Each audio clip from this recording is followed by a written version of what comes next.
Bonjour, c'est Jean-Yves Ponce et dans cette vidéo, je vais vous montrer comment mieux dormir quand il fait très chaud.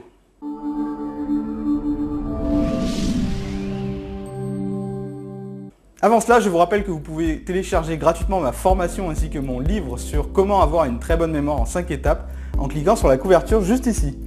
Alors d'abord, pour commencer, est-ce que vous savez pourquoi vous avez du mal à dormir quand il fait vraiment très chaud comme en ce moment? Parce qu'il fait chaud? Oui, d'accord, mais le problème vient plus particulièrement de votre cerveau qui surchauffe. Votre cerveau a une température légèrement supérieure à votre température corporelle. Alors quand c'est la canicule, votre cerveau il chauffe tellement que pendant la nuit, soit vous avez du mal à vous endormir, soit vous vous réveillez parce que votre cerveau envoie des signaux à votre corps vous disant « ça y est, c'est le moment, il faut se réveiller, vous êtes en action ». La plupart des gens ignorent cette simple petite astuce, mais le fait de faire baisser la température de votre cerveau, tout simplement, fait que vous allez beaucoup mieux dormir la nuit. Alors comment on fait ce petit miracle? Déjà, les choses à ne pas faire. Moi je prends un bon bain chaud avant de m'endormir parce que comme ça je me sens vraiment trop bien et après c'est comme un sauna et je m'endors toute seule. Le bon bain très chaud ou la douche très chaude avant de s'endormir, c'est une mauvaise idée. Pourquoi? Eh bien parce qu'en fait cela a un effet vasodilatateur sur vos vaisseaux sanguins. Alors qu'est-ce que ça veut dire vasodilatateur? Ça veut dire tout simplement que vos vaisseaux ils se dilatent, laissant ainsi passer beaucoup plus de sang dans votre organisme et ça fait que vous êtes un peu plus préparé à l'action en fait plutôt qu'à l'endormissement.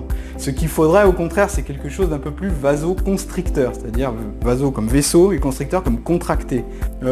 Moi je me mets déjà dans le lit plusieurs heures à l'avance et je consulte ma tablette comme ça au bout d'un moment et je m'endors.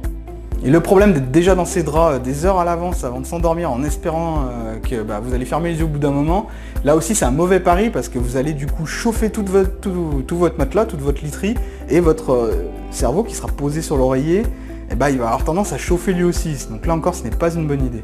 Alors comment faire pour lutter pour mieux dormir? Je vous propose deux astuces.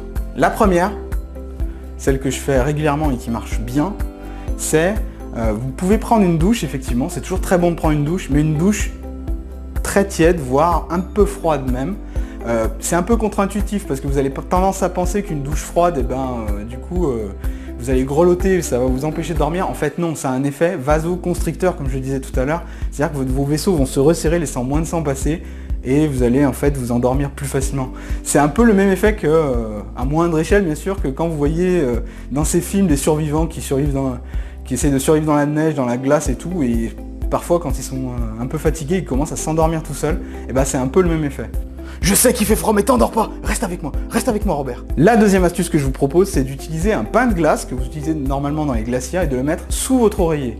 Comme ça, au moment de vous endormir, au moment de poser la tête sur votre oreiller, l'effet de la glace va naturellement baisser la température de votre cerveau, favorisant ainsi votre endormissement. Et il existe également ce qu'on appelle des coussins réfrigérants. Alors je les ai jamais testés, mais je pense qu'ils fonctionnent exactement sur le même principe et ça ne peut qu'être bon.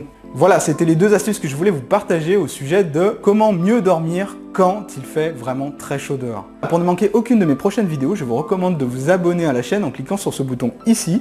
Et si le domaine du sommeil vous intéresse, je vous recommande de l'interview que j'avais faite de Damien qui avait créé une expérience de sommeil polyphasique pendant 53 jours en cliquant ici. À bientôt!